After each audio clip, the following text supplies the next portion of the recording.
left to die in the desert, with her lips sewn until a grieving, solitary cowboy freed. Her Roy's God-forsaken ranch wasn't a home. It was a tomb baked by the sun, exuding a silence thick with loneliness, grief, and the ghosts of unspoken memories. His hands calloused and sure-moved with the grim efficiency of a man, just marking time until his own burial, mending a fence that kept nothing out and only one broken man in. Each twist of wire was a prayer he'd stopped believing in, a ritual against the silence that had swallowed his wife and daughter years ago, taken by a sickness the doctor called bad water, and Roy just called a curse. But today the silence was broken, not by a coyote's howl or the rattle of a sidewinder, but by a flicker of white against the red dust. He approached, his hand resting on the grip of his Colt, a real tough nut when crossed, and found not a stray calf but a woman, unconscious, dying. Her lips were not parted in a silent plea for water. They were sewn shut. That prairie wind sure does travel far, carrying these old tales from my campfire right to your corner of the world. So before we lean in close, let me know where this story has found you. Whether you're under bright city lights or the quiet country stars, drop a comment and tell this old cowboy where you're listening from tonight. If you're ready for a tale of survival and secrets that runs deeper than any canyon, show your support and hit that like button. And if you need to know what happens next, and trust me, you do, make sure you subscribe and ring that bell. Every bit of your support helps us keep this campfire burning bright, bringing more of these lost legends of the West to life. The silence of the high desert was not empty.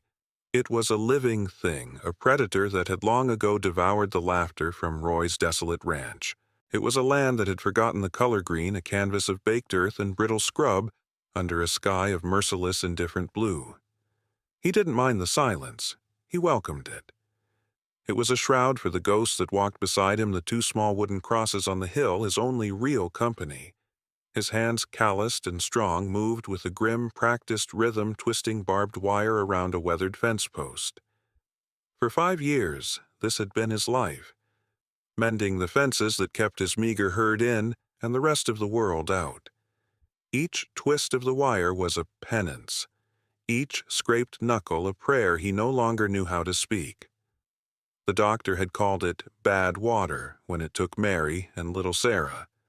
Roy just called it the silence. Ain't nothing out here but trouble and dust. He muttered to his horse, a stoic gray gelding that blinked slowly in the oppressive heat. The horse was the only living thing that heard his voice anymore. He straightened up, wiping a line of sweat from his brow with the back of a gritty glove. His eyes, the color of a faded sky, scanned the horizon out of habit. Dust devils danced in the distance. A hawk circled patient and hungry. Nothing ever changed. Until it did. A flicker of white stark against the rust-red earth snagged at the edge of his vision. It was a mile out, maybe more, where the heat shimmered and played tricks on a man's eyes. A mirage, probably. A sun-bleached animal skull. He'd seen them 1,000 times. But this was different. It was too soft, too. Deliberate. It looked like fabric. Against his better judgment, a cold knot of curiosity tightened in his gut. He untied his horse, the groan of old leather a familiar complaint, and nudged the animal into a slow, steady walk toward the anomaly. The closer he got, the more the shape resolved itself. It wasn't a skull. It wasn't a discarded blanket. It was a person. He urged the horse faster, the rhythmic hoofbeats a sudden drum of urgency against the quiet. He dismounted a dozen yards away, his hand instinctively resting on the worn grip of his Colt. Trouble and dust. That's all that was out here. She was lying face down, a tangle of dark hair spilling across the cracked earth. Her dress, once a respectable blue, was torn and stained. He knelt, his knees cracking in protest, and gently turned her over. Her face was young, smeared with grime and crusted blood, her skin a deathly pale beneath the dirt. She was breathing, just barely, a shallow, fluttering thing. He saw the cracked, swollen flesh of her lips and his heart seized. He'd seen dehydration before, but this was something else. This was the work of a man, not the sun. A deep, unnatural line ran across her mouth, puckered and angry. It was drawn taut, pulling the corners of her lips into a grotesque, permanent grimace. He saw it then, and the world stopped. It wasn't a cut. It wasn't a scar. It was thread. Dark, waxed thread, crudely stitched through her skin, sealing her mouth in a silent, horrific seam. For a long moment, Roy couldn't breathe. The hawk, the sun, the desert, it all vanished, replaced by the monstrous intimacy of this single, deliberate act of cruelty. This was not a random act of violence. This was a message, a verdict delivered with a needle and thread. His first instinct, the one that had kept him alive for 5 years, screamed at him. "Ride away. Leave it. This is not your fight. This is a devil's work, and you invite him in by touching it." But then he saw her eyelids flutter a tremor of life in the ruined landscape of her face, and he saw Mary's face pale with fever. He saw little Sarah's hand so small in his growing cold. He remembered the helplessness, the silence of watching a life fade while you could do nothing. He had done nothing then. He would not do nothing now.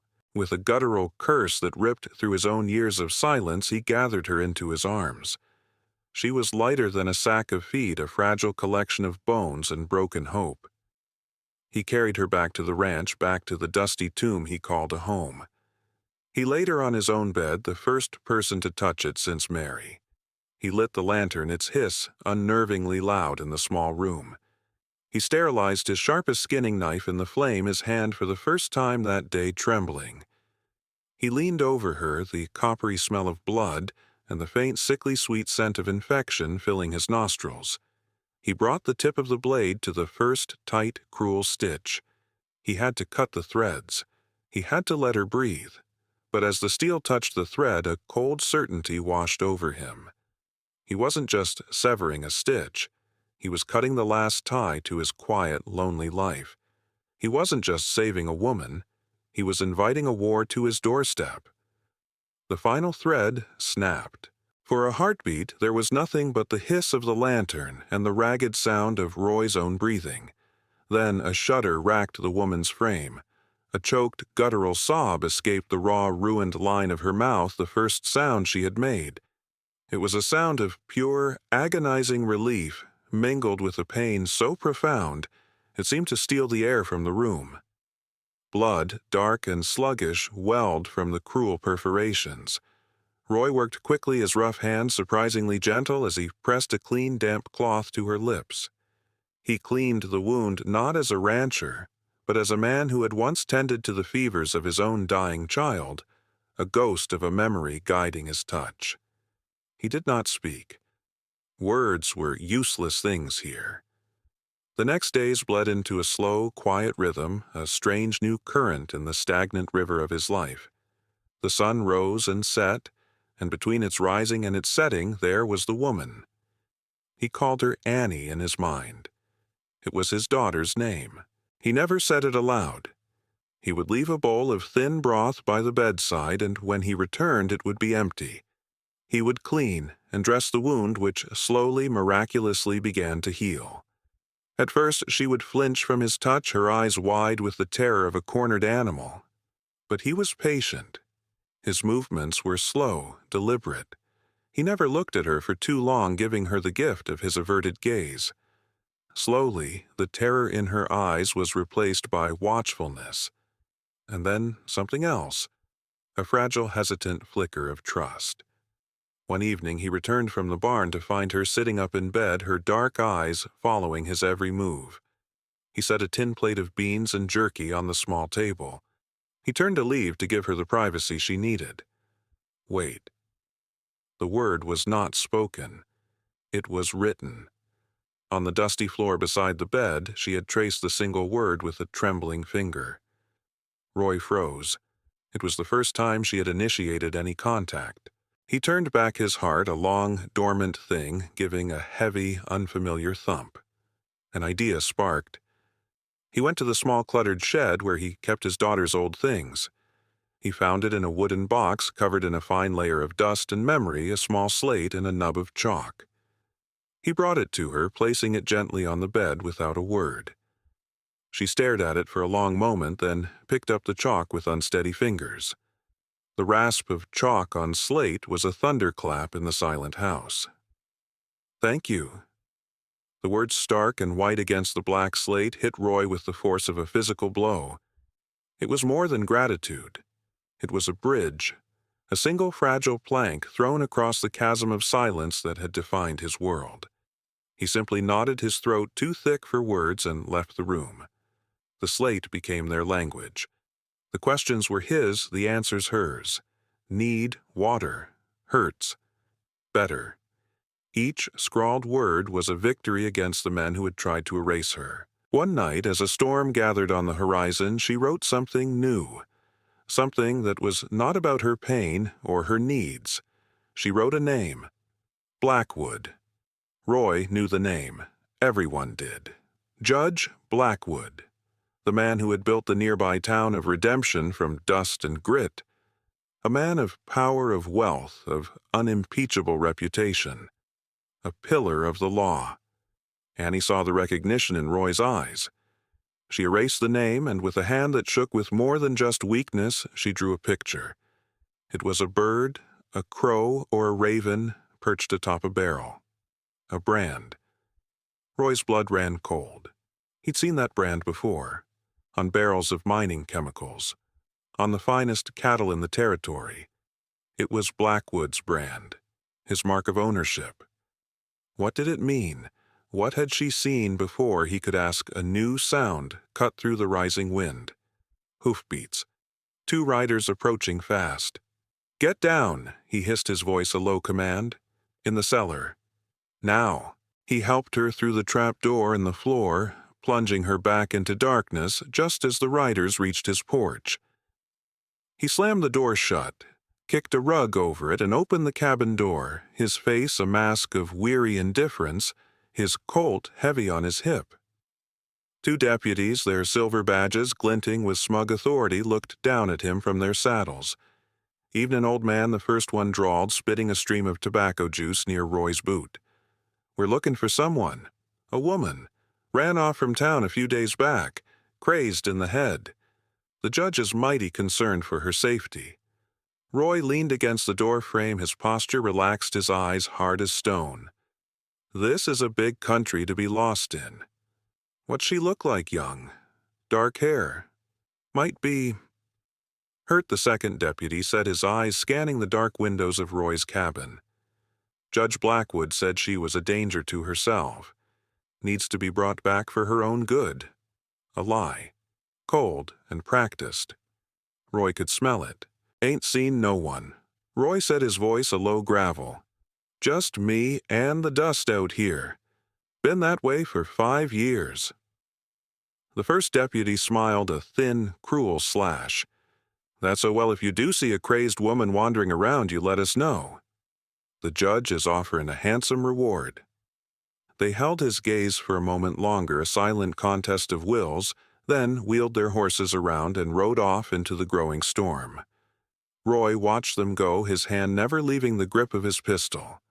He waited until they were nothing but specks in the distance before he bolted the door and lifted the trap door.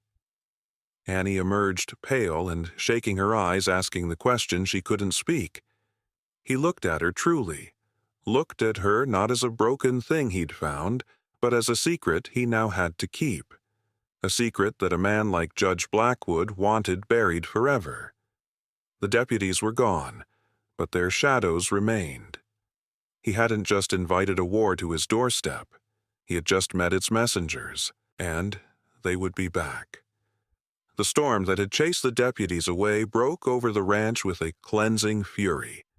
Rain, a forgotten blessing in this parched land, washed the dust from the air and hammered a frantic rhythm on the cabin's tin roof.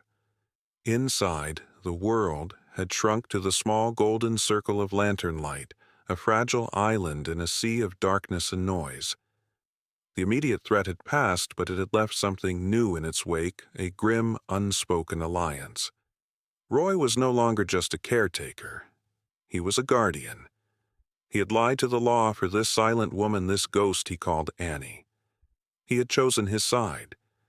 He watched her as she sat by the fire, her hands wrapped around a warm tin cup of coffee.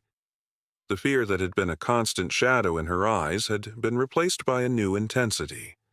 She was looking at him not with gratitude, but with a fierce, questioning resolve.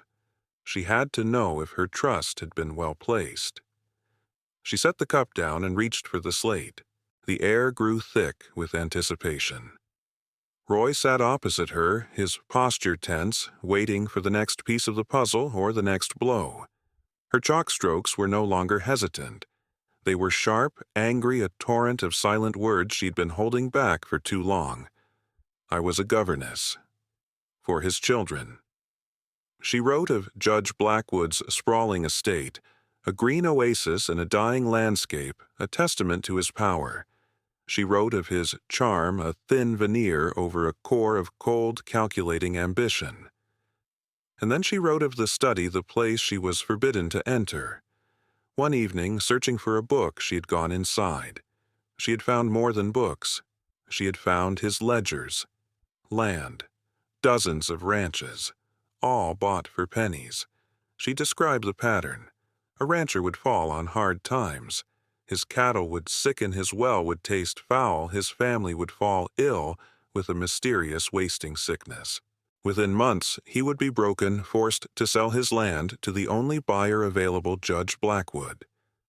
It was a story Roy knew all too well. It was the story of his neighbors.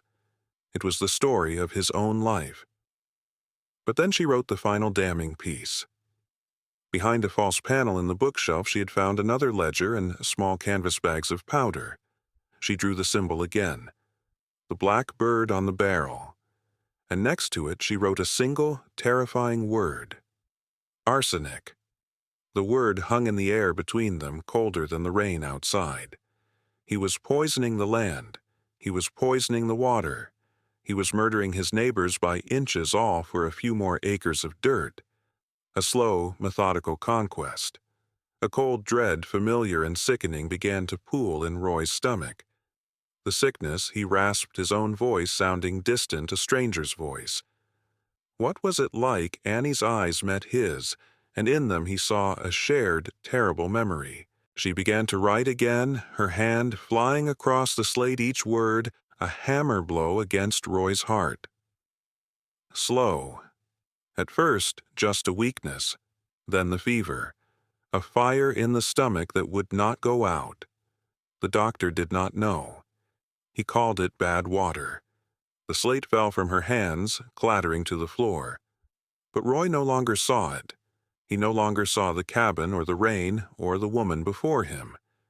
He was 5 years in the past, standing over a small bed holding his daughter's hand. He felt the dry, burning heat of her skin. He heard his wife's weak, shallow breaths from the other room. He saw the doctor's helpless shrug. Bad water. The same words, the same symptoms, the same lie. It wasn't a curse from God. It wasn't a random act of a cruel fate. It was a man, a single, greedy man, who had condemned his family to a slow, agonizing death for a line in a ledger. The grief that had been a dull, constant ache in Roy's soul for 5 years erupted. It was not a fire of sorrow. It was a white-hot, silent explosion of pure, focused rage. The silence in him had finally been broken not by hope, but by hatred. He stood up the chair, scraping harshly against the wooden floor. Annie flinched, but when he looked at her, she did not see a threat. She saw a complete transformation. The broken, grieving rancher was gone. In his place stood a man forged into an instrument of vengeance. His eyes, once faded and distant, now burned with a terrifying clarity. He walked to the wall where his gun belt had hung untouched for 5 years. He took it down, the leather creaking like a memory. He checked the chambers of the Colt, the metallic clicks precise and deadly in the quiet room. He turned back to her. His voice was different now, devoid of all warmth, all weariness. It was the sound of sharpened steel. Where he asked. Annie understood. This was no longer just her fight. It was his. She picked up the chalk, her own hand steady now, empowered by the righteous fury she saw in his eyes. His study, behind the law books, a false wall. Roy nodded once, a short, sharp gesture of finality. He strapped the gun belt around his waist. It felt heavier than he remembered, weighted with the promise of a justice he would deliver himself. He looked at the woman who had brought a war to his doorstep, and for the first time, he was grateful. The judge had taken his family. Now Roy was coming to collect the debt, and the price would be paid in blood. Rage was a forge, and in its white-hot heart, Roy's grief was hammered into something new, something sharp and cold and unbreakable. The broken man who had mended fences was gone, replaced by a hunter with a singular purpose.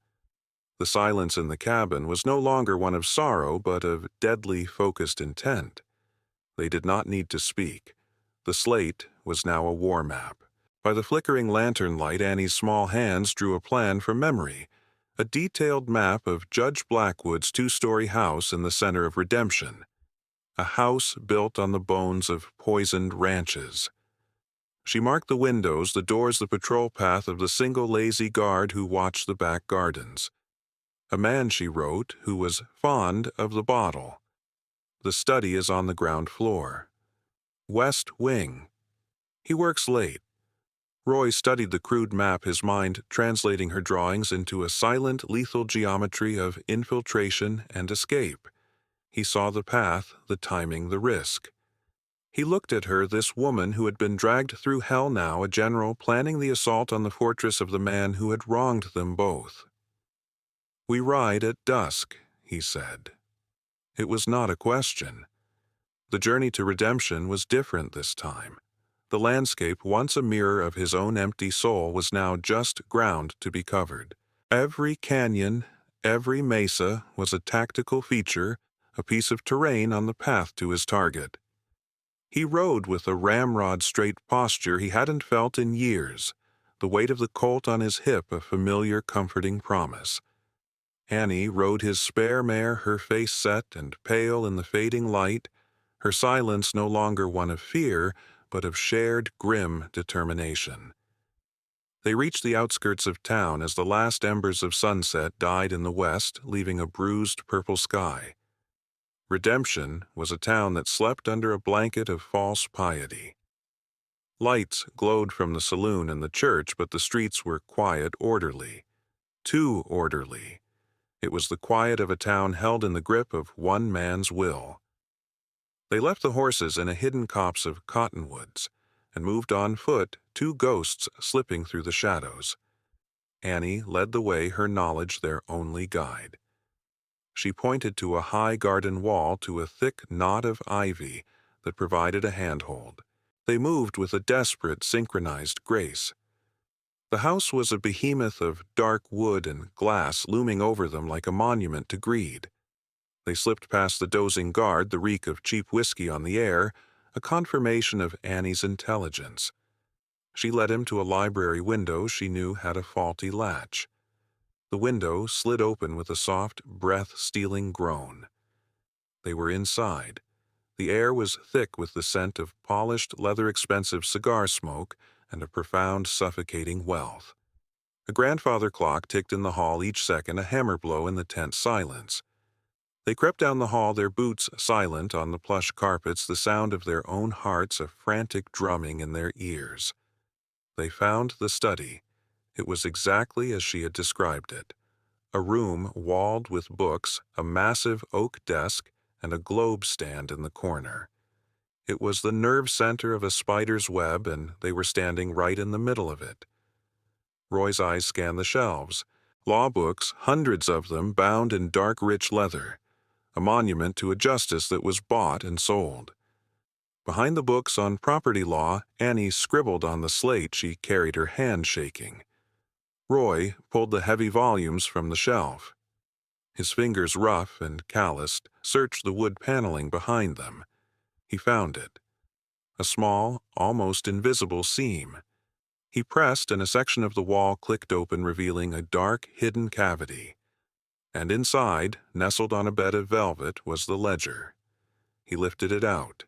It was heavy bound in the same leather as the law books. He opened it on the desk, the pages whispering as they turned. And he saw it all.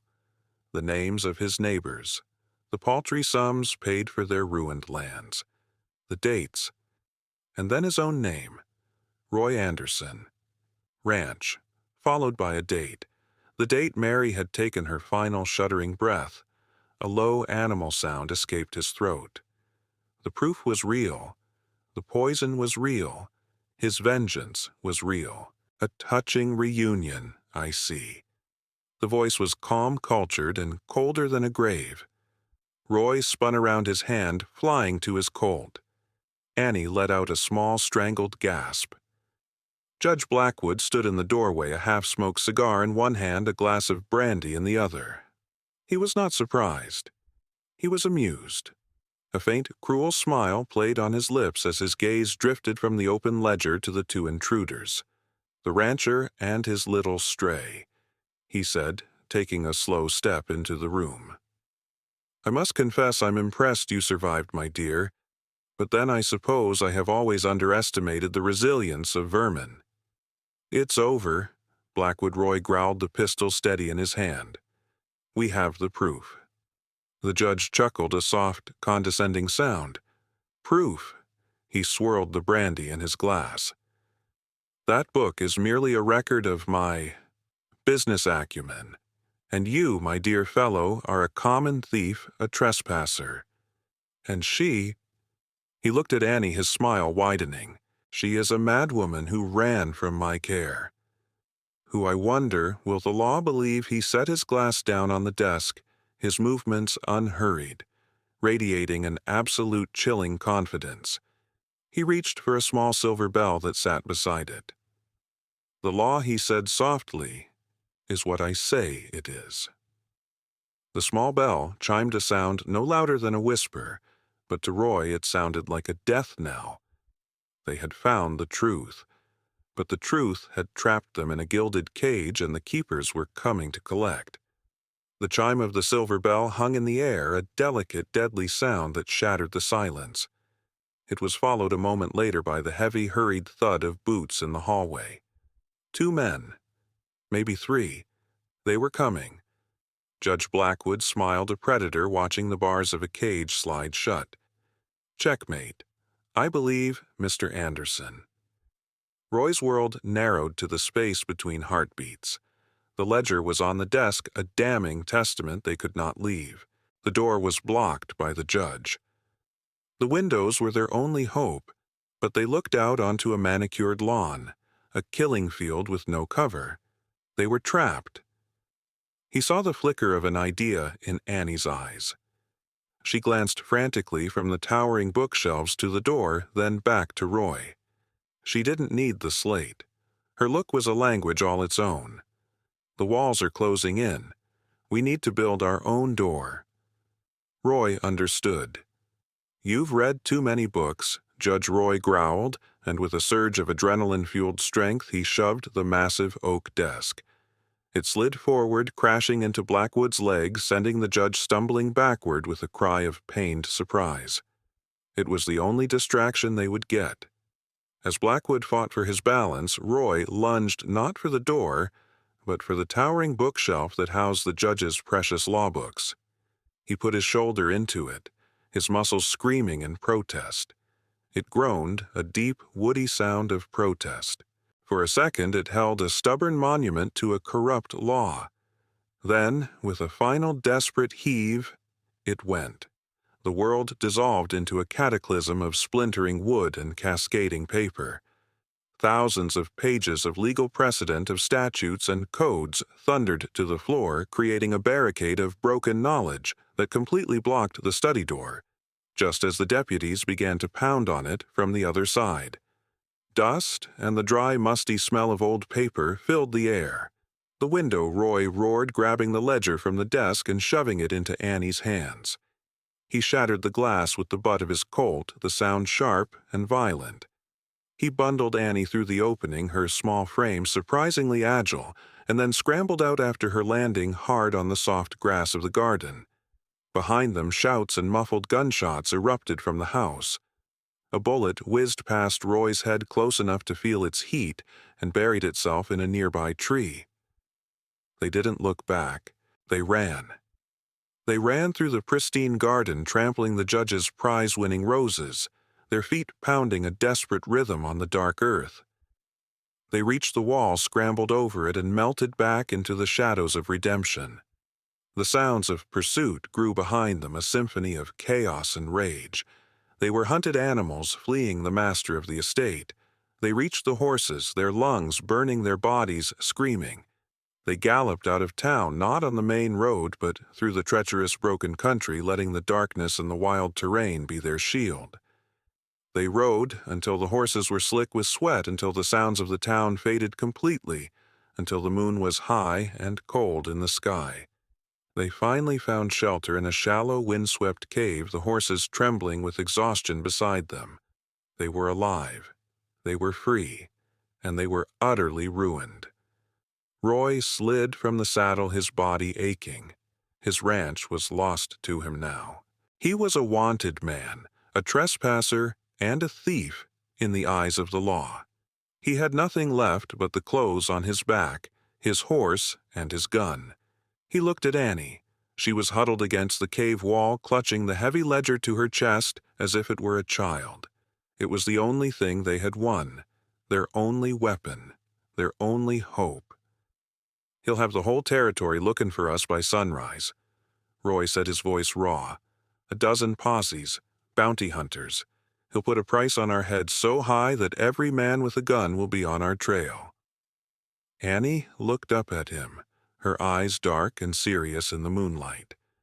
She took the slate which she had slung over her shoulder and began to write. "They will look for a rancher and a woman. Together." Roy frowned. "What are you saying?" She erased the words and wrote again, her chalk strokes firm, decisive. "We separate. A lone woman on a stagecoach. A mourner going to a funeral. Quiet. Invisible.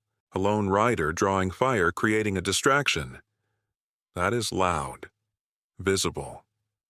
The blood drained from Roy's face. He understood her plan. It was brilliant, and it was terrifying. "No," he said the word, a raw command. "Absolutely not. I'm not leaving you alone. Not with that." He gestured to the ledger.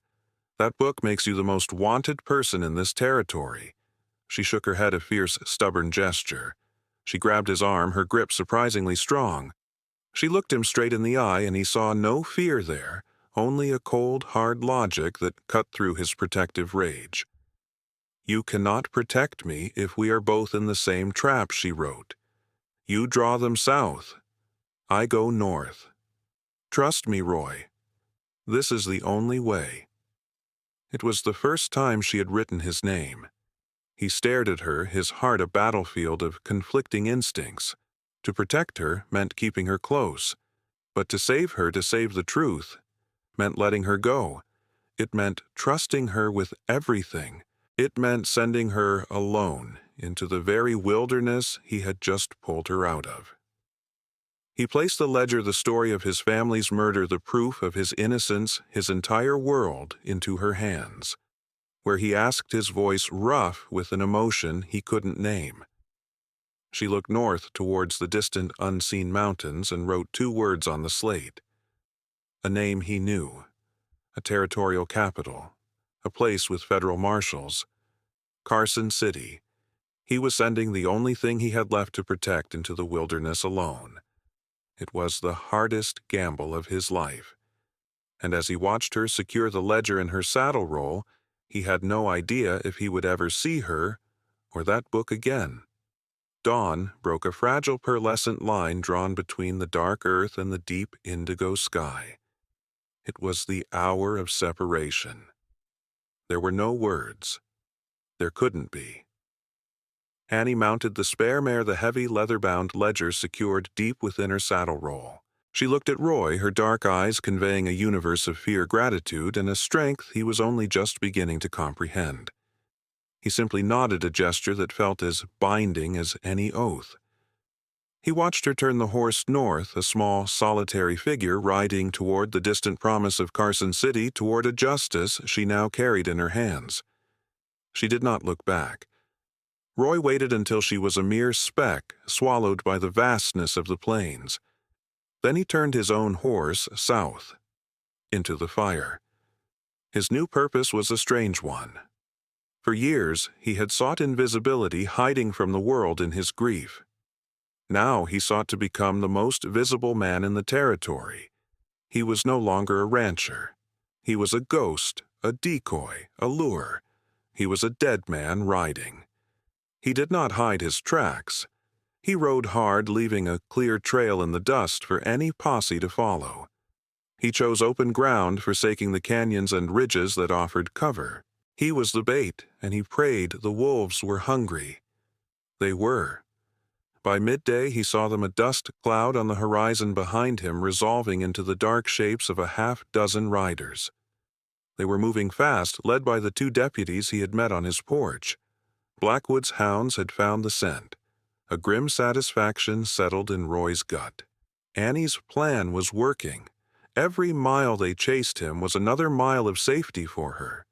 He led them on a brutal, punishing chase through the Badlands, a maze of sun-scorched rock and thorny scrub. He knew this land, its cruelties, and its hidden mercies. He used that knowledge. He pushed his horse through treacherous shale fields that would slow their pursuit, and he conserved his animals' energy while they wasted theirs in reckless bursts of speed. He was not just fleeing. He was fighting, using the land itself as his weapon. Late in the afternoon, he laid a small trap. In a narrow canyon, he dismounted and waited. As the posse thundered in, he fired a single shot from his rifle, not at a man, but at a loose rock formation high on the canyon wall. The bullet sent a shower of stone and gravel down onto the trail. It was not a landslide, not enough to kill, but it was enough to cause chaos. A horse screamed and reared, throwing its rider. The posse fell into disarray, their pursuit broken. It bought him an hour. It was enough. That night, he made a small, smokeless fire in the shelter of a rocky overhang. The horse grazed nearby, its sides heaving with exhaustion. The loneliness returned, but it was different now. It was not the hollow ache of grief, but the sharp, anxious pang of worry. He thought of Annie alone on her own trail. He pictured her face, the fierce determination in her eyes. He had placed his life, his vengeance, and his one fragile chance at a future into her steady hands. Trust was a foreign currency to him, and he had just wagered everything he had on it. He ate his meager meal of jerky, the silence of the desert his only companion. He had drawn the hunters away. He had given her a chance. As dawn broke on the 3rd day, he knew he was running out of time and territory. He had led the posse deep into the jagged heart of the Calico Peaks, a place of sheer cliffs and dead-end canyons. He urged his weary horse up a steep winding trail, hoping to find a pass that would lead him out the other side. He reached the summit, a narrow ridge overlooking a vast, empty basin. He looked back. The posse was still behind him, relentless, closing the distance. He looked forward, searching for his escape route, and his heart froze. There was no pass. The trail ended here. He was on a high, isolated mesa, a stone island in the sky. Before him was a sheer 1,000-foot drop. Behind him, the only trail down was now blocked by Judge Blackwood's men. He had led them perfectly. He had drawn them so far and so deep into his trap that he had forgotten to leave a way out for himself. The hunter had become the hunted, cornered at the edge of the world. He looked down at the impossible drop, then back at the approaching riders. The war he had invited to his doorstep had finally cornered him at the end of all things. Trapped at the edge of the world with the posse's triumphant shouts echoing from the trail below, Roy did not look at the 1,000-foot drop as an end. He looked at it as a map. His eyes, honed by years of reading this unforgiving land, found what the others could not see. A whisper of a path. A hairline fracture in the cliff face, a treacherous, crumbling chimney of rock that a desperate man might just mistake for a way down. It was a madman's chance, a ghost's exit. As Blackwood's deputies crested the ridge, expecting to find their quarry cornered and ready for slaughter, they found only a tired horse and the empty, mocking wind. Roy was gone, swallowed by the stone itself, leaving them to stare in baffled fury at the abyss. He made his way down in a desperate, controlled slide rock, crumbling under his boots, his hands torn and bleeding from gripping the sharp edges of the cliff. He moved like an animal driven by a promise made to a silent woman riding north. When he finally reached the bottom, bruised, battered but alive, he was a true phantom. A man without a ranch, without a name, with nothing left but the burning hope that Annie would not fail. The weeks that followed were a blur of survival. He lived in the shadows, a fugitive haunted by a past he was finally ready to face. He ate what he could trap, drank from hidden springs, and slept with his Colt in his hand. Every sunrise he looked north, wondering. Had she made it? Did she find someone to listen? Or had her own journey ended in some lonely, unmarked grave? The not knowing was a worse torture than any desert sun. He was in the foothills tracking a deer when he saw them. A column of a dozen riders moving with the crisp, disciplined authority of federal marshals. They weren't a posse. They were the law. And they were riding hard towards redemption. A slow, fierce smile touched Roy's lips for the first time in years. She did it. The girl with the silenced voice had brought down an army. He waited. 2 days later, the news came carried on the wind and the wagging tongue of a prospector Roy shared a campfire with. Judge Blackwood had been arrested. His empire of poison and paper had crumbled.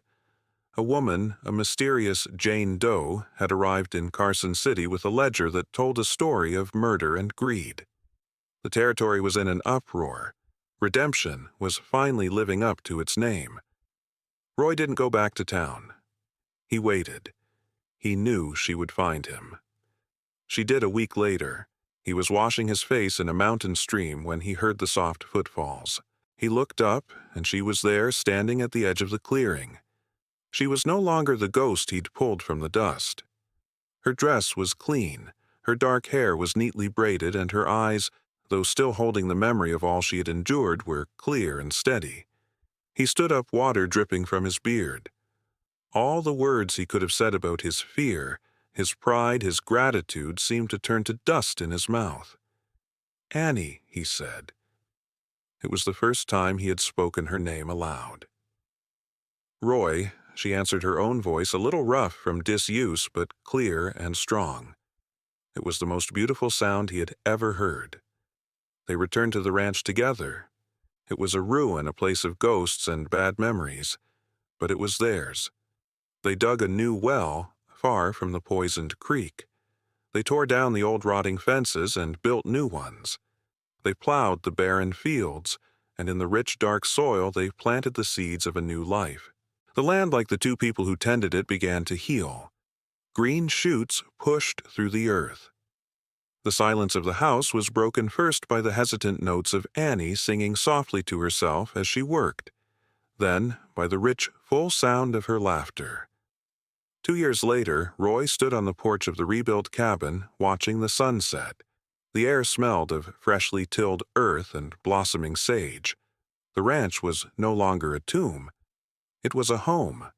From inside, a new sound reached him, more precious than any bird song, more hopeful than any rainfall. The cry of a newborn baby. He walked inside. The lantern cast a warm golden glow on the room. Annie was sitting in a rocking chair, cradling their infant son. She was humming a soft lullaby, her voice weaving a melody of peace and profound, hard-won joy. She looked up at him and smiled, and in that smile Roy saw the end of his long, lonely war. The silence had been broken not by a scream of vengeance, but by a lullaby, and it was enough.